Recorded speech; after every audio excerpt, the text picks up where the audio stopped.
किसानों की आर्थिक स्थिति में सुधार के लिए ठोस नीतियों की जरूरत। शिवाकांत शुक्ला, नई दिल्ली।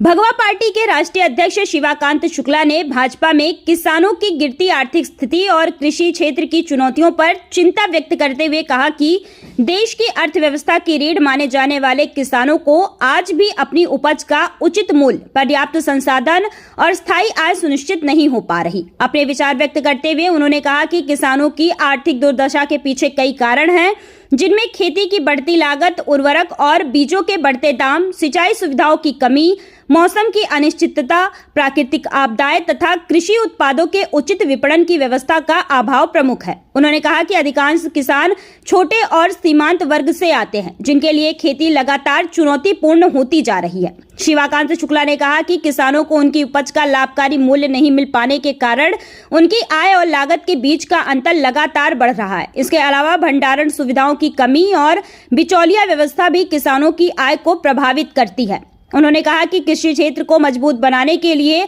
आधुनिक तकनीक, बेहतर सिंचाई व्यवस्था, कृषि आधारित उद्योगों का विस्तार, ग्रामीण स्तर पर भंडारण सुविधाओं का विकास और किसानों को आसान ऋण उपलब्ध कराना आवश्यक है। साथ ही कृषि उत्पादों के विपणन तंत्र को अधिक पारदर्शी और किसान हितैषी बनाया जाना चाहिए। भगवा पार्टी के राष्ट्रीय अध्यक्ष ने कहा कि यदि किसानों की आय बढ़ाने और उनकी समस्याओं के समाधान के लिए दीर्घकालिक एवं प्रभावी नीतियां लागू की जाती हैं, तो न केवल किसानों की आर्थिक स्थिति मजबूत होगी, बल्कि देश की समग्र अर्थव्यवस्था को भी मजबूती मिलेगी। उन्होंने केंद्र और राज्य सरकारों से किसानों के हितों को सर्वोच्च प्राथमिकता देने तथा कृषि क्षेत्र के सतत विकास के लिए समन्वित प्रयास करने का आह्वान किया। उन्होंने कहा कि समृद्ध किसान ही समृद्ध भारत की आधारशिला है और किसानों की खुशहाली के बिना विकसित भारत की परिकल्पना अधूरी है।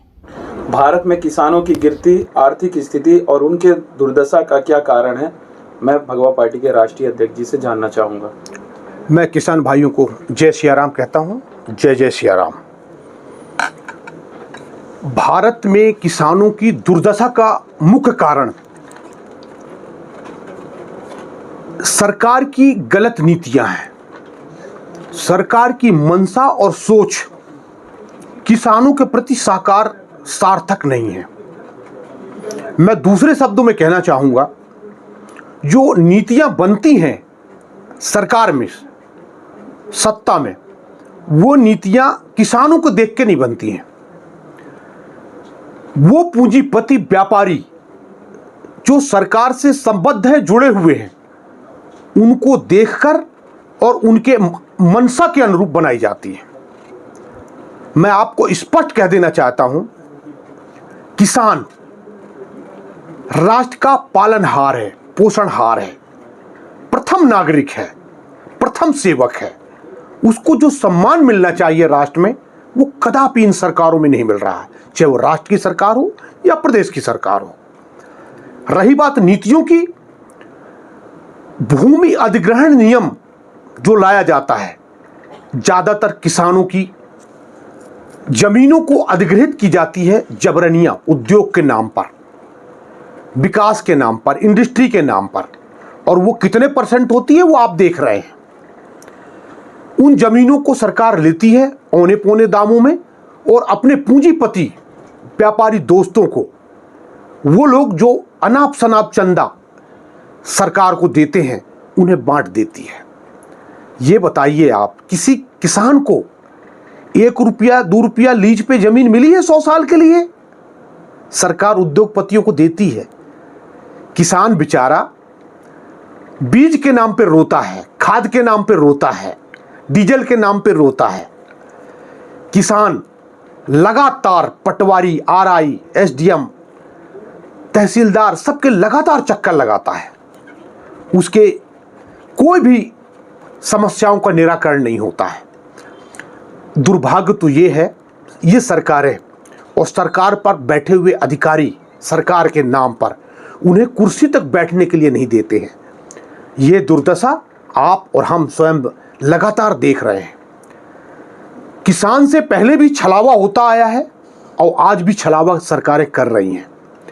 सरकार की मंशा किसानों के विकास के लिए बिल्कुल नहीं है।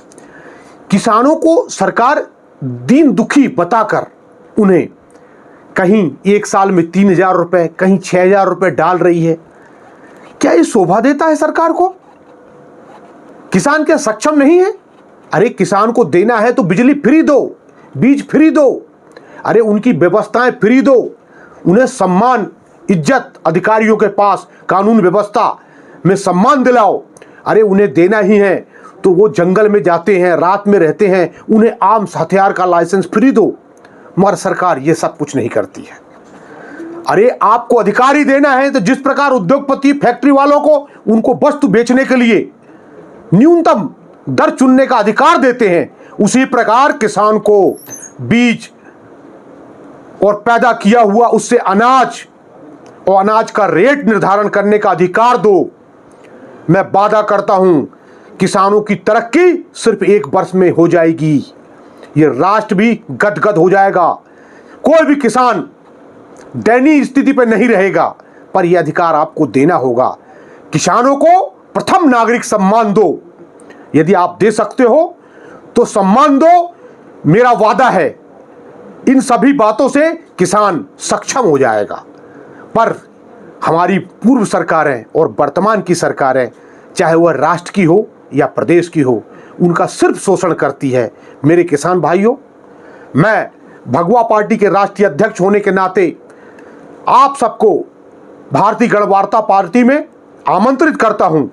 आपको अपना अधिकार लेना है तो सरकार से लड़ना होगा, और लड़ने के लिए भारतीय गणवार्ता पार्टी में जुड़ना होगा। मैं आप सभी से निवेदन करता हूं, आप सभी भारतीय गणवार्ता पार्टी में, भगवा पार्टी में आए, जुड़े। जय सिया राम, जय किसान भाई, जय किसान भाई।